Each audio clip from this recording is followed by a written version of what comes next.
Yuri here, and today I'm going to be sharing with you one of the reasons that I don't really enjoy or recommend that you read popular magazines if you're looking for good health advice. Now, recently I was disgusted by an article that was published in, I don't even know what magazine this was, probably like,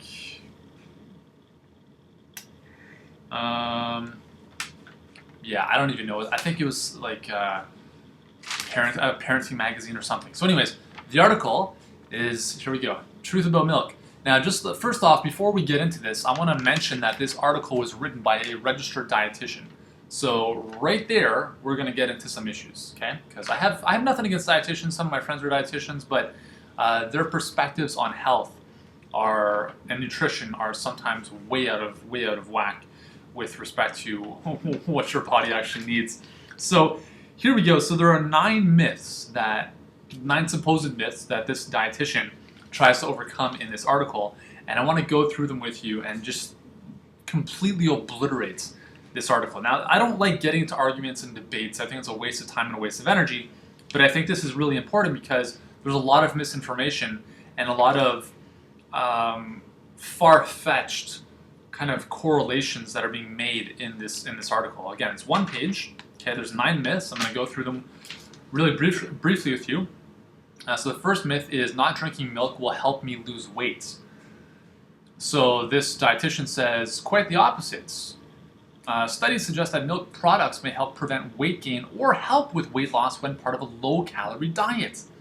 Let's just stop there. So drinking milk in combination with a low-calorie diet will help you lose weight. Well, obviously, right? If you drink orange juice in combination with a low-calorie diet, you will most likely lose weight.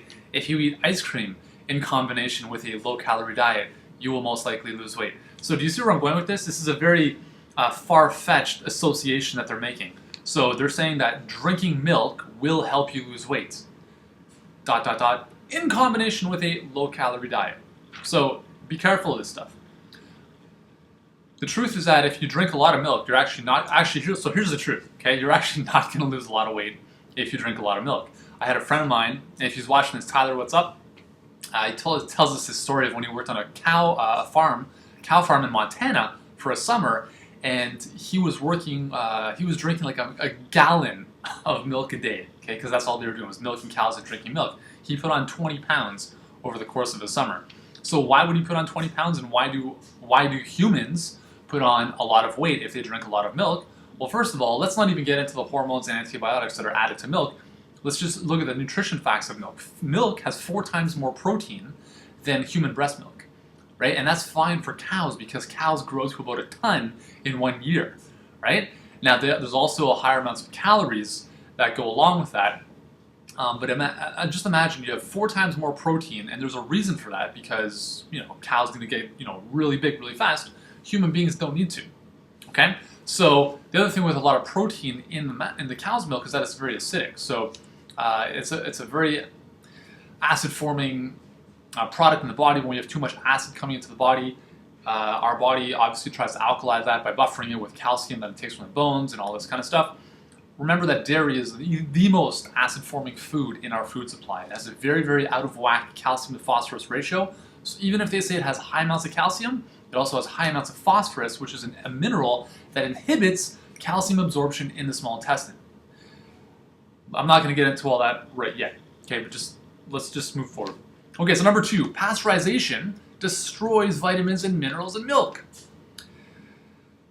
So that's the myth, right? Here's the rebuttal. Pasteurization destroys bacteria, so milk is safe to drink, but it does not decrease milk's nutritional value.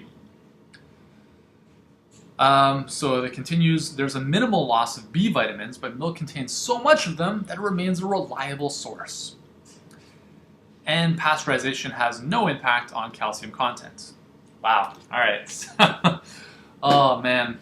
All right, so first of all, pasteurization, obviously it kills bacteria, but we know that anything when you're heating anything like pasteurization does, you're destroying a lot of vitamins and minerals, and there are a lot of very sensitive minerals and vitamins that are destroyed very easily by heat.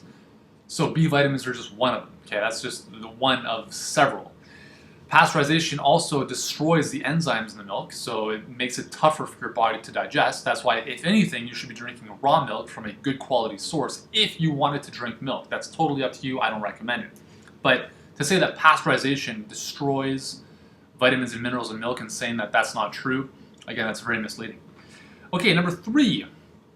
Our third myth is adding cream to my morning coffee counts toward my 2 to 3 servings of milk.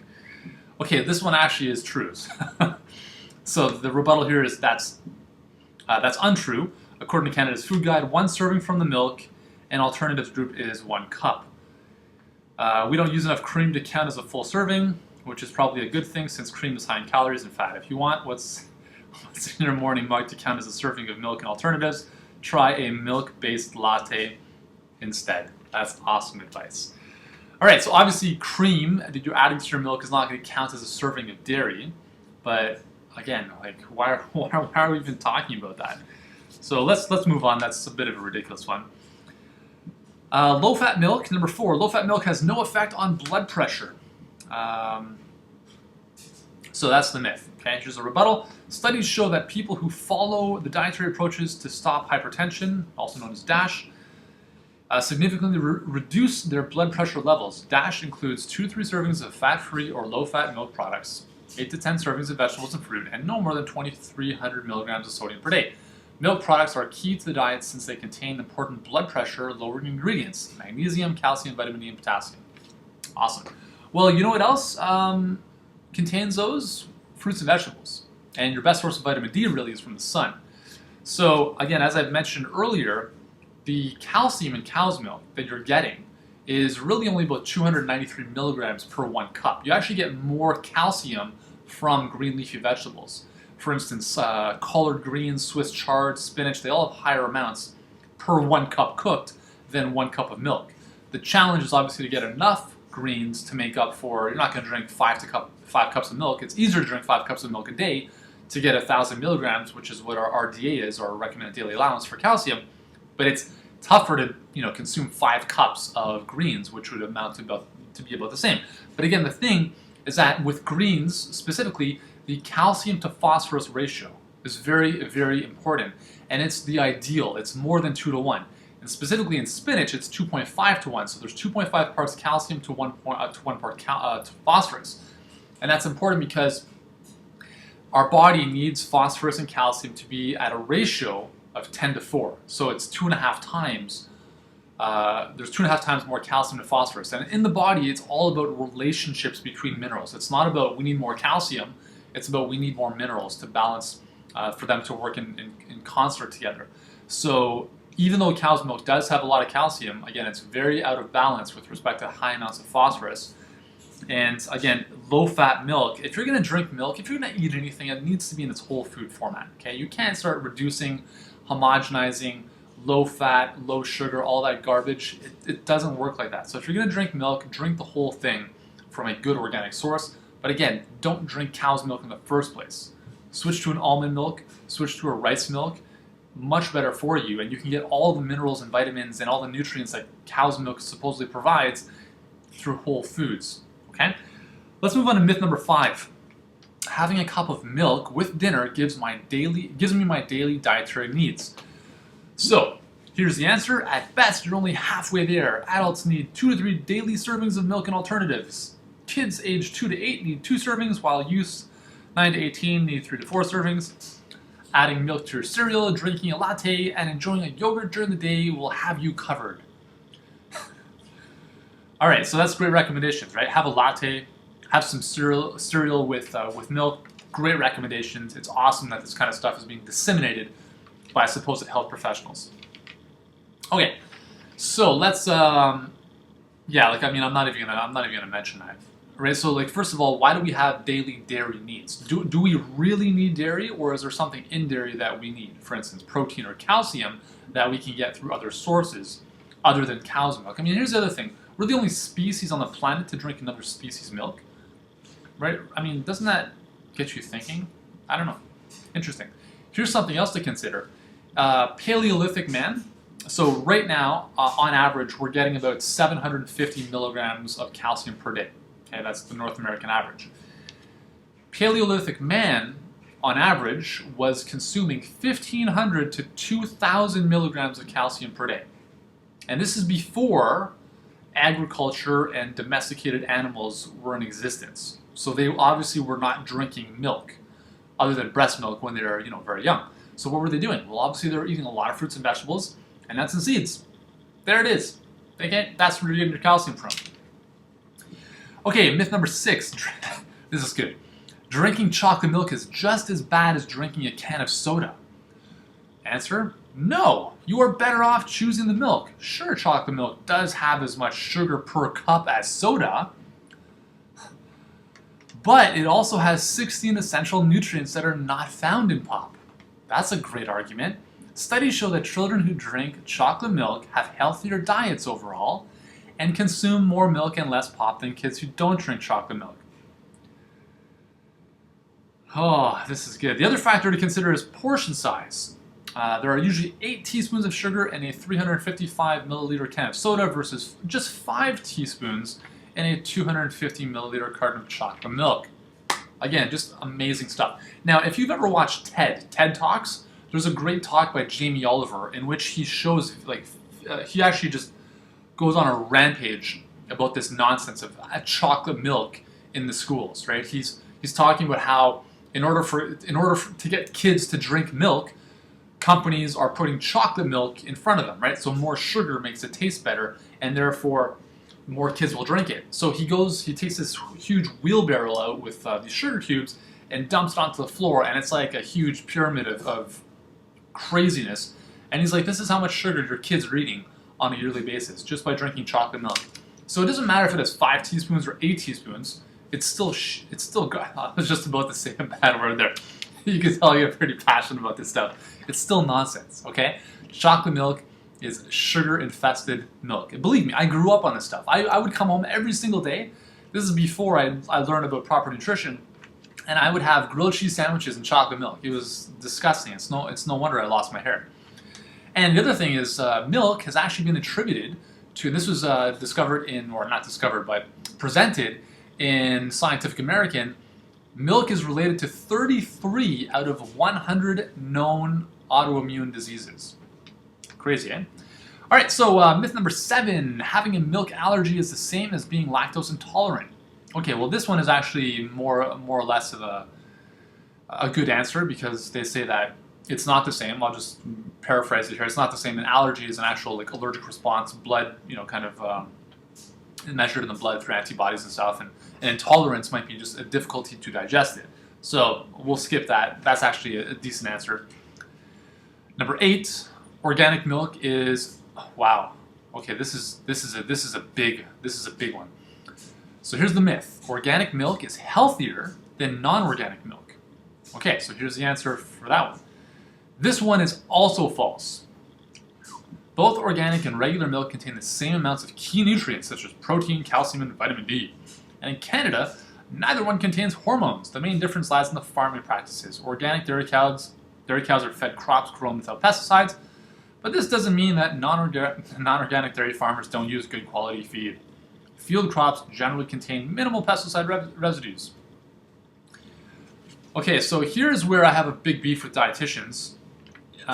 Because they're not looking at the quality of the food. They're just quantifying foods, right? In terms of the amount of protein it has, the amount of nutrients it has, and so forth. You need to look at the quality of food. There's a big difference between organic and non-organic milk. Specifically, when you're looking at cows, the ideal scenario is that cows need to be grazing the land, eating grass, and that grass should be natural pesticide-free. Unfortunately, what we know, and we've seen in documentaries and on TV and all this stuff, is that traditional cows are forced into these small little compounds, if you want to call them that. They're all bunched together. They're injected with antibodies and hormones, and they're producing way more milk than they're naturally supposed to be producing. So, again, you want to go organic when you possibly can. And then that leads us to the final myth, which is number 9. Milk is loaded with hormones and antibiotics, and the answer here is no. In Canada, the use of hormones is to increase cow's milk. Sorry, the use of hormones to increase cow's milk production is not allowed. Cows requiring antibiotics are identified and milk separately on an organic farm. If a cow requires antibiotics, its milk will never end up in your grocery store. Well, that's good to know in Canada. I don't know if that's occurring in the States or not, but nonetheless, you know, the reason I put this video together is because this kind of information is being presented to tens of millions of people. And I'm trying to remember if this was Canadian Living Magazine or some other parenting magazine that we get. But it really bothers me when I see this kind of stuff because it's just false information. And it's amazing that we have dietitians and nutritionists and naturopaths who are all saying very different things with respect to nutrition. So here's the thing. You need to educate yourself. You have to be educated, because when you see this kind of nonsense, unless you know better, you will be forever lost with respect to your health and what to do when it comes to eating healthy. And that's the most important reason why I developed Super Nutrition Academy, so that you can be empowered to finally understand to the level of, pretty much to the level of a nutritionist, this stuff, like understanding the truth about cow's milk, the truth about calcium, right? And specifically, I talk about this in much greater detail in Module 4 when I talk about the mighty minerals. And we talk about mineral relationships, calcium, magnesium, calcium, phosphorus, all that kind of stuff. I go into greater detail about this because it's really important to understand. And I show you graphs and trends. Just, you know, as a sneak peek, I'll just basically tell you this. The countries that consume the highest amounts of milk also have the highest number of hip fractures. Why does that happen? Well, that's what I tell you about in Super Nutrition Academy. So if you want to know more about your health, if you want to be in control about your buying decisions to a much greater degree and not be taken for a ride by ridiculous articles like this, then I would highly recommend that you check out Super Nutrition Academy. The website is right here, supernutritionacademy.com. And again, it's all about empowering you to finally master your health and diets, understanding the truth, the fundamental, the principles of nutrition, understanding how food reacts inside your body and how you can make better choices for yourself and for your family. So if you want to, check it out. And I hope this has been helpful for you, because, you know, this kind of stuff really aggravates me. If it does for you as well, let me know. And I look forward to seeing you in the next video.